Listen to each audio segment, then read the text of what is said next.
แต่ก่อนผมย่อมโง่ช่วยเหลือคนบ่มื่นหูมื่นตาจนเฮ็ดตัวเองนี่เดือดร้อนบางคนเพิ่นบอกบ่าวกล้องเจ้าบ่ต้องออกมาเว้าดอกอ่าเจ้าบ่เคยช่วยเหลือไผเพิ่นว่าป๊าดคือมาเว้าจังซั่นเนาะข้อยช่วยเหลือคนนะแต่ก่อนนะช่วยเหลือจนพ่อแม่พี่น้องเจ้าของนี่เดือดร้อนนำนะส่ำใดนะเดือดร้อนยามเนี่ยย้อนหยังย้อนเพิ่นสิตนข้อยเนาะข้อยช่วยเหลือเขาจนเจ้าของเดือดร้อนนะอืมเบิดเงินไปนะ160,000พี่น้องเอ้ย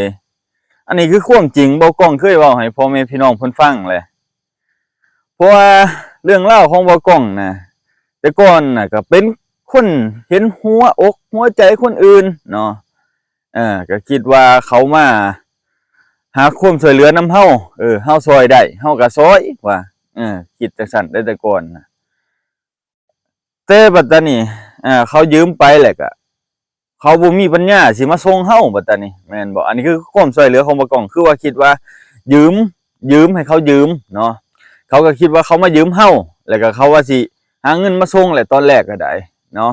เขาเว้ากับเฮาแนวนั้นเนาะอันนี้คือการช่วยเหลือของบ่กล้องช่วยเหลือคือที่นี่คือช่วยเหลือพี่น้องเพราะว่าตัวเองก็ยังบ่หังบ่มีปานใดยังบ่ถึงว่าจนเหลือให้แบ่งปันคนอื่นได้อยู่ได้กินนำแต่ก็ได้อยู่ได้กินนำก็คือญาติพี่น้องนี่ได้อยู่ได้กินนำแน่นอนเนาะคนที่อยู่รอบข้างบ่าวกล้องเขาจะฮู้ดีเนาะเรื่องราวเรื่องนี้นะบ่าวกล้องก็จนนอนห้องนอนไห้เด้เหลืออกเหลือใจลูกเมียก็จนห้องจนไห้นำเหลืออกเหลือใจนำบ่าวกล้องเป็นคนใจง่ายเกินไปงูสำหรับพี่สำหรับน้องบางคนเนาะแล้วสำหรับพี่สำหรับน้องบางคนก็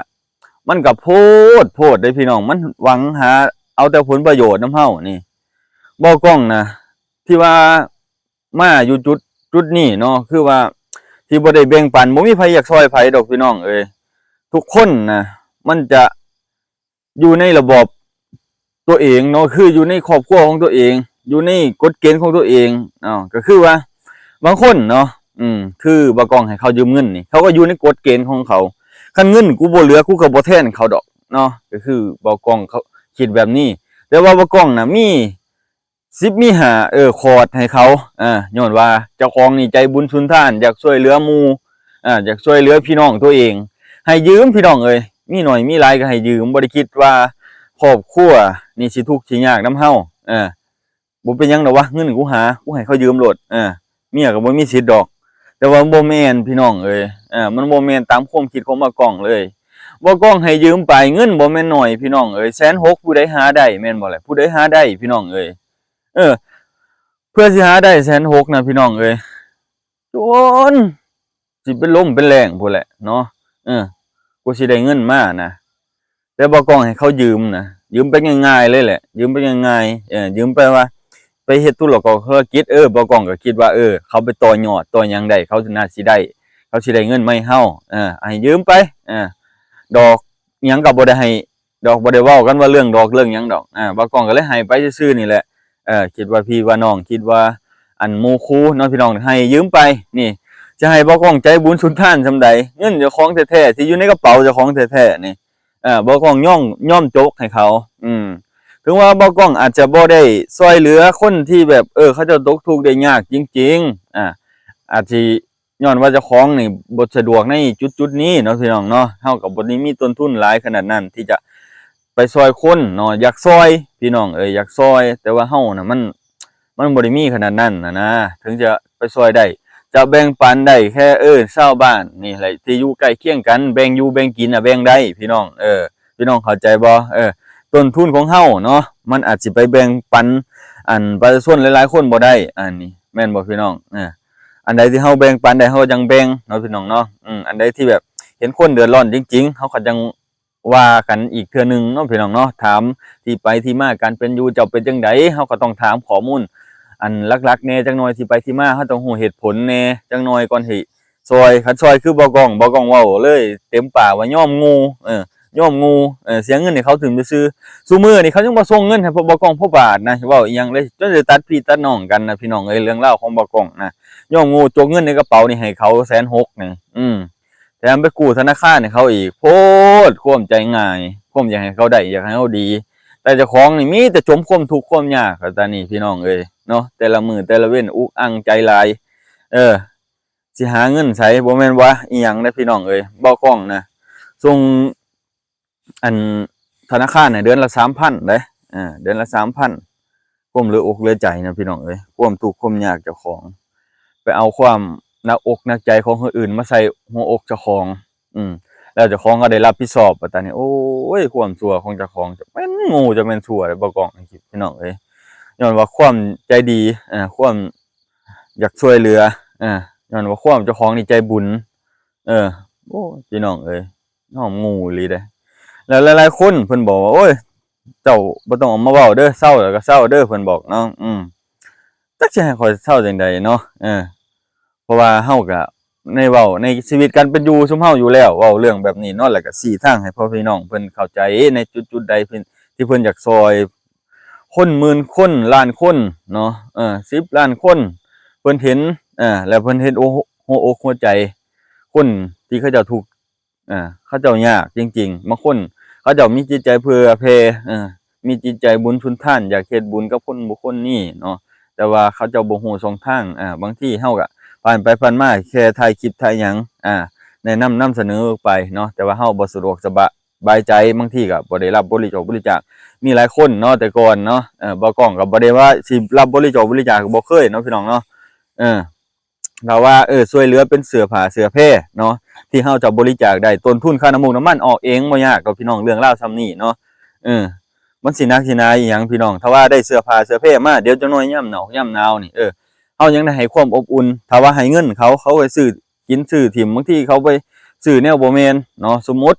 ได้พี่น้องสมมุติครอบครัวนั้นมีผัวเนาะติดยุงติดยาสมมุติเขาไปเห็นเงินหลายก็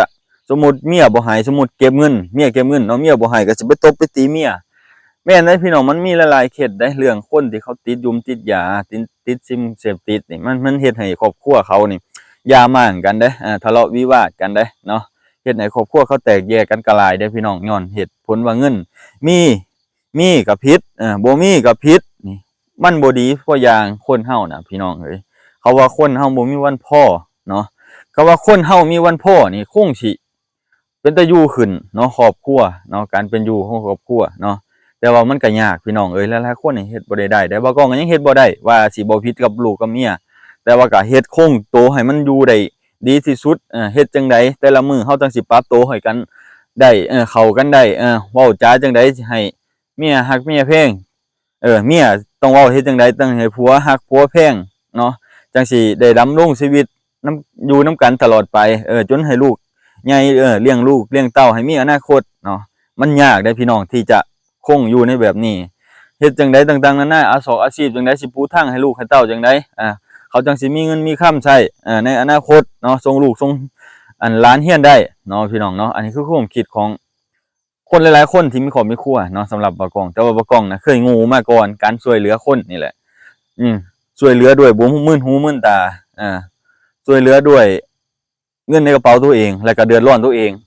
เดือดร้อนตัวเองจนพ่อแม่พี่น้องเจ้าของนี่ญาติพี่น้องเจ้าของนี่จนห้องจนไห้หยังมึงคืองูคือสัวแท้เพิ่นว่ามึงคืองูคือสัวแต่ไปเอาเงินให้เขาเฮ็ดหยังเพิ่นว่าเนาะเฮ็ดจังได๋ซะพี่น้องย้อนว่าความเฮ็ดอกเฮ็ดใจอยากให้เขาหังเขามีคิดว่าในมื้อข้างหน้าเขามาอาศัยเฮามื้อนี้ในมื้อหน้ามื้อในเฮาอาจสิได้ไปอาศัยเขาก็บ่แน่แม่นบ่พี่น้องบ่กล้องคิดแนวนี้เด้แต่ก่อนน่ะบ่แม่นเว้าอีหยังเด้เหตุผลที่ให้เขายืมแถมไปกู้เงินในธนาคารมาให้เขาอีกนะมันบ่แม่นน้อยเด้พี่น้องเอ้ยความโง่ของบ่กล้องนะคือว่าโง่เคยโง่มาก่อนเคยช่วยเหลือเขามาก่อนย้อนความโง่เจ้าของเนาะพี่น้องเนาะว่าความใจบุญสุนทานบ่กล้องน่ะใจบุญสุนทานแหละถามเมียบ่กล้องเลยเอาให้คนอื่นน่ะกลัวเมียเจ้าของก็ครอบครัวก็กลัวคนในครอบครัวเจ้าของนะบ่กล้องให้นะพี่น้องเอ้ยไผสิอยู่ในครอบครัวบ่กล้องหรือญาติพี่น้องในบ่กล้องนะเพิ่นสิฮู้ดีเนาะว่าบ่กล้องเป็นจังไดแต่ก่อนน่ะบ่กล้องน่ะเมื่อบ้านเด้ช่วงบางหันนะบ่มีเงินเนาะบ่มีเงินเขาจะฮู้ว่าบ่กล้องบ่มีเงินย้อนอันนี้แหละย้อนเรื่องราวที่บ่กล้องเอาเงินให้เขายืมนี่แหละญาติพี่น้องแต่ละคนมาป้อน10ป้อน5ให้บางคนก็ให้ 1,000บางคนก็ให้100 200พอได้ใช้ล่ะเอ้ยเอาไปใช้เด้อซื้อผงชูรสแป้งนัว